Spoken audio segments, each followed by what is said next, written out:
네, 안녕하세요. 공대여신입니다. 요즘에 에너지 문제가 신재생 에너지라든가 뭐 탄소 배출이라든가 그런 것 때문에 굉장히 말이 많고, 그 다음에 바이든이 미국 대통령으로 취임하면서도 이제 파리 그 에너지 기후 협약에 도로 조인하겠다. 예, 그런 얘기들 때문에 많이 핫한데, 저한테 되게 많은 분들이 원자력에 대해서 많이 물어보세요. 그리고 오늘도 보면은 빌 게이츠께서 한마디 하셨죠. 탄소 제로 하려면 원전 필요하다.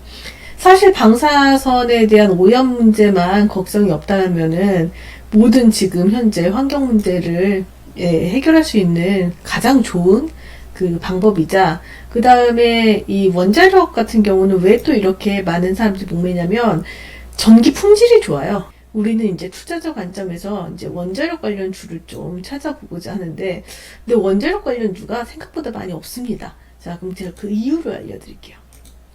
자, 이게 지금 우리나라 원자력 발전소 이제 건설을 하게 되면은 계약 구조가 이렇게 됩니다. 정부에서 건설 허가를 내서 건설하게 되면은 계약의 주체는 한수원이 돼요. 한수원이 근데 상장을 안 했죠. 한국전력 자회사로 있죠. 그래서 모든 운영 총괄이랑 사업을 하는 건 한수원이고, 이 한수원이 건설을 하면서 처음 그 계약을 하게 되는 게, 원자력 발전소에 대한 설계는 한국전력기술, 한전기술로 돼 있죠, 지금 종목은. 그 다음에 건설은 현재 두산중공업으로 가게 돼 있어요. 그러면은 이 두산중공업이 주기 계약을 하면서 거기서 뭐 토목 같은 경우는 가끔 현대로 가고 하긴 하는데, 이 각자 맡은 파트가 보통 계약하면 각각 2조 정도 되거든요. 맡은 파트 안에서 밑에 있는 계약은 알아서 해결하는 시스템이에요. 그럼 한국전력기술 같은 경우는 설계를 하기 때문에 이제 뭐 이론 같은 경우는 원자력연구원이라든가 아니면 대학 연구기관 이런 쪽에 뭐 그 수주를 주든 아니면 국제 그 연구과제 형태를 해가지고 이제 계약을 하고요. 그 다음에 해결료 주식회사 같은 경우는 이쪽에서 기기를 설계하고 나면은 원자력 이론 안에서 그 그 다음에 중성자 이런 거에 대해서 이제 설계를 해가지고 해결료도 나중에 공급을 하게 되거든요. 그래서 이걸 담당합니다. 그럼 두산중공업은 뭘 하냐면은 그쪽에 대한 건설을 담당을 해요. 뭐 시멘트부터 시작해가지고 각종 기기, 뭐 안전장치, 뭐 그쪽에 전선 뭐 이런 것들 그 시스템으로. 지금 그런데 우리나라 발전업계에 이게 주기적으로 납품하는 회사들은 여지껏은 거의 상상을 잘 안 했어요. 왜냐면은 발전이라는 그 산업이 뭐 7개년 계획, 몇 개년 계획, 몇 차 해서 국가에서 설계가 들어갔고 지금까지는 계속 성장만 해왔었고, 얼마 전까지는. 그러다 보니까 예측이 됐고 항상 그 전체 시스템이 같이 움직였기 때문에 특별히 저걸 할 필요가 없었거든요. 그래서 그 상장을 하는 경우에는 원자력이나 혹은 다른 활용만 하는 업체가 아니라 병행하는 업체가 주로 상장을 해왔는데, 이 두산중공업 밑에 있는 벤더사들 중에서 원자력의 확실한 기술을 가지고 있으면서 상장을 한 회사는 확실한 거는 우리기술 정도가 아마 있을 거예요. 이 우리기술이라는 회사가 뭐 하냐면은 그 원전 제어 계측 시스템, 한마디로 발전소의 신경계통을 담당하는 회사라고 보시면 돼요. 뇌와 신경을.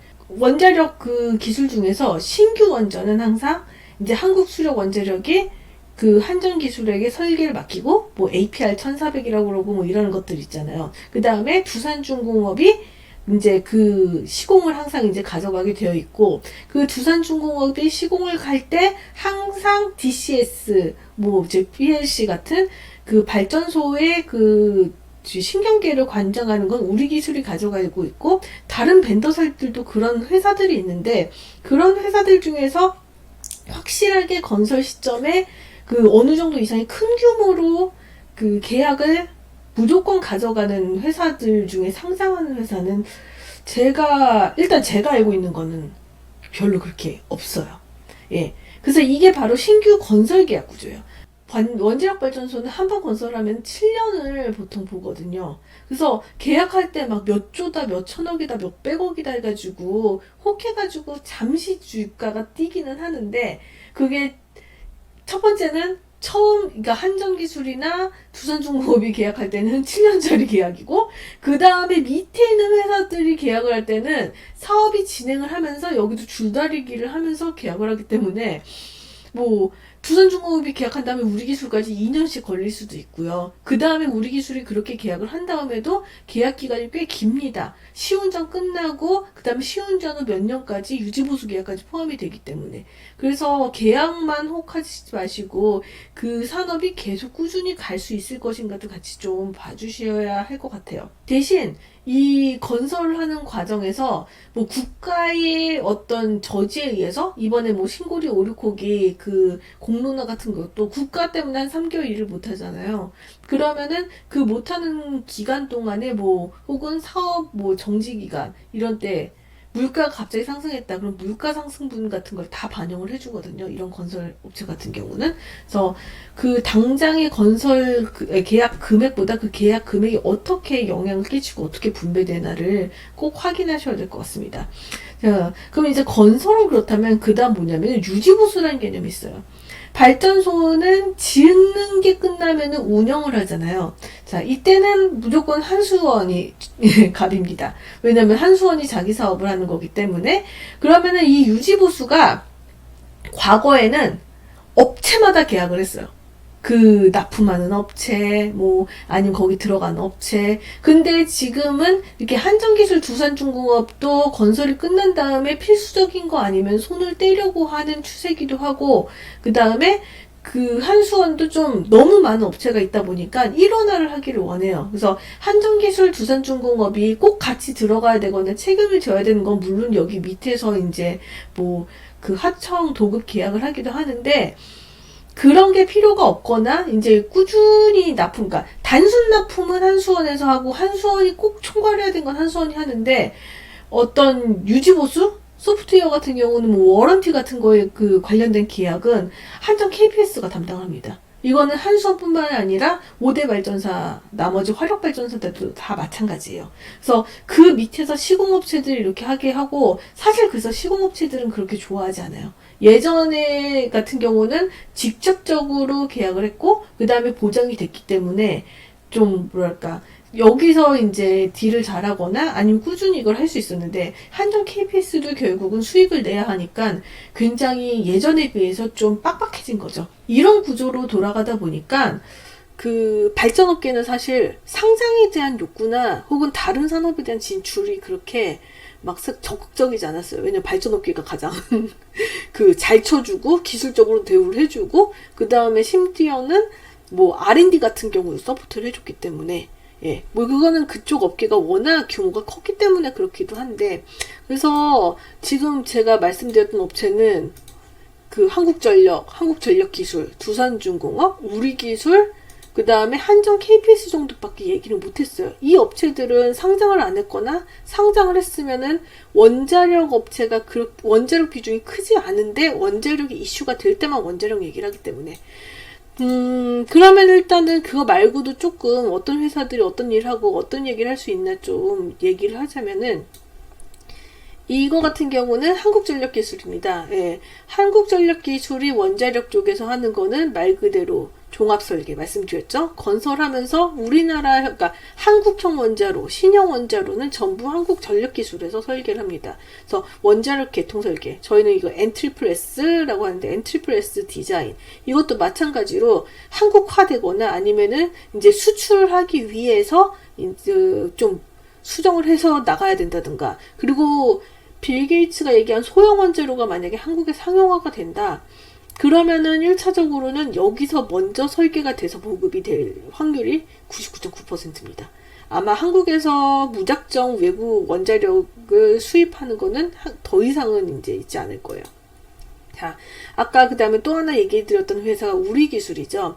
예, 우리기술은 지금 뭐 시스템 사업이라고 얘기했는데 거의 원자력 사업이라고 보시면 돼요. 다른 화력이나 이런 데는 그렇게 비중이 크지 않아요. 그러니까 우리기술은 원자력이랑 철도가 메인인데, 최근에 풍력이나, 그러니까 에너지 관련된 업체들로 조금씩 외연을 확장을 해가긴 해요. 그래도 메인은 철도랑 원자력이라고 보시면 됩니다. 지금 원자력 사업이 죽었고, 그 다음 전력회사에서 있기 때문에 다른 사업을 지금 펼치고 있는 것 뿐이에요.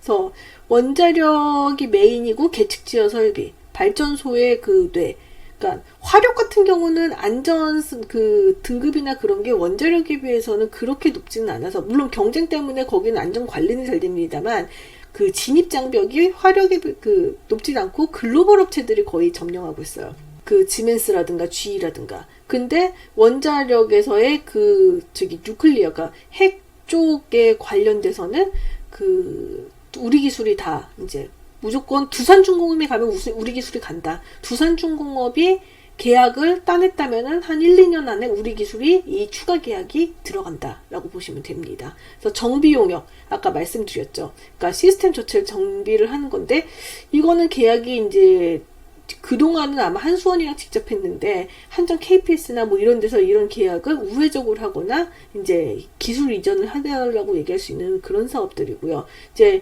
기타 다른 이제 플랜트나 그 다음에 이 품질 검증 사업 VMV라고 하는데요. 소프트웨어 확인 및 검증, 뭐 일반 규격 품질, 원자력에 들어가는 어떤 제품들이나 기술이나 그런 거를 검증을 하는 회사예요. 그리고 또 하나, 이제 이건 아까 앞에 표에서는 안 나왔어요.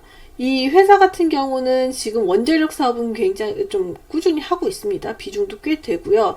그러니까 중성자 측정하는 거예요. 아까 여기 표에서 보면은 이쪽에서도 들어갈 것 같고, 그 다음에 여기서도 이제 소모품이 성격도 있기 때문에 들어갈 회사인데, 이제 정확한 포지션을 몰라서 제가 이름을 못 썼는데 1차 기통이라고 얘기를 하거든요. 지금 중성자 측정하는 핵계측기 이런 데는 그 원자력 발전소에서 납품하는 그거 중에서도 최고 등급이기 때문에 여기서도 지금 1차 검증하는 Q클래스 등급이라고 얘기를 하니까요. 그래서 이거 대체할 수 있는 회사는 거의 없을 걸로 보고요. 그래서 원자로 안에 핵계측기, 그 다음에 뭐 원자로 상부 구조물 케이블 조립체, 핵계측기 무기재 이런, 그러니까 그 수위 계측기, 원자력 발전소 안에서 측정되는 센서들을 거의 납품한다고 보시면 됩니다. 이 센서들이 신호를 보내면 아까 우리 기술 쪽에서 이제 이 DCS나 이런 데서 신호를 받아가는 거고요. 원자력 기술도 원자력 기술이지만 그 원자력을 해체하려면 원자력을 알아야 되잖아요. 그래서 우리나라도 어쨌든 원자력이 계속 가더라도 노후한 원자력은 해체를 해야 되니까요. 그래서 원자력에 정말 관심이 있으신 분이시면은 이 부분도 같이 좀 관심을 가지시면 좋을 것 같아요. 예, 그다음에 오르비텍은 이제 원자력이랑 항공이랑 같이 이제 되는 그 사업을 하고 있는 회사인데, 지금 뭐 방사선 관리가 핵심인 것 같아요. 지금 그러니까 방사선 측정, 방사선 관계 수정 규제 해제, 그 업무 대행, 방사선 이용 응용, 그래서 원자력 및 방사선 관련 학술 연구, 그래서 지금 사업 분야의 뭐 보유 장비도 이렇게 지금 보면은 거의 뭐 질량 분석기, 유도결합 플라즈마네요. 참 오랜만에 들어본 이름이네요. 액체 섬광 계수기. 근데 원자력 발전 자체보다는 거기에 이제 방사선에 노출되는 작업 환경에 있는 사람들이나 아니면은 그런 환경에서 방사선을 측정을 해야 되는 그 장비. 그래서 아마 병원 혹은 무슨 방사선으로 뭔가 해야 되는 그 공장 같은 데서도 이제 많이 들어갈 수 있고요. 그래서 원자력 발전 자체의 어떤 그 원자력주는 아니에요. 근데 그 방사선이 문제가 될 경우에는 가장 쉽게, 가장 빠르게 매출이나 그런 게 늘어날 수 있어요. 그래서 이거는 좀 뭐랄까, 방사선이 상용화가 되고 방사선이 활용되는 데가 많아지면 많아질수록 우리가 생각하는 것보다 되게 많거든요. 예, 주목을 받을 수 있는 회사고요. 그 다음에 마지막 이 회사 같은 경우는 사실 상장은 아니에요. 근데 제가 이거를 언급을 하는 이유 중에 하나가 뭐냐면, 이 회사가 옛날에 삼창기업이라고 여기 지금 나오죠. 국내외 원전 MMIS 개통 및 시스템 기기 설계 제작부터 해서 이런 표현이 나오는데, 그러니까 원전 화력 계측지어 설비 경상정비 국내 1위. 그래서 아까 여기 말씀드렸던 우리 기술의 시장의 파이를 먹으려고 노력을 했고, 그 다음에 예전 삼창기업 시절에 기업이 망하면서 이걸 포스코가 사실 인수를 했었어요. 그래가지고 이 수산 ENS가 되기 전에 이름이 포뉴텍이라고, 한마디로 포스코 뉴클리어 테크놀로지라고. 그래서 포스코가 입지가 안 좋아지고 원자력 산업이 안 좋아지면서 정리를 하고선 지금은 비상장으로 된 것 같은데, 이 회사가 원자력 쪽이 다시 부활을 하게 되면은 아마 다른 데서 인수를 하겠다고 그래가지고 인수 합병의 형태로 지금 될 가능성이 전 좀 있다고 봅니다. 매출이 700억, 그러니까 700에서 800억 되거든요. 최근 2년간. 그래서 혹시라도 원자력 산업에서 나중에 얘기가 나온다면 이 수산 ENS는 한번 그 관심을 가져보시길 바랍니다. 일단은 나머지 원자력 관련주라고 나오는 것들은 꼭 원자력이 아니어도 상관이 없는데 과거에 원자력 발전소에 많이 납품을 했었던 회사들이에요, 그냥.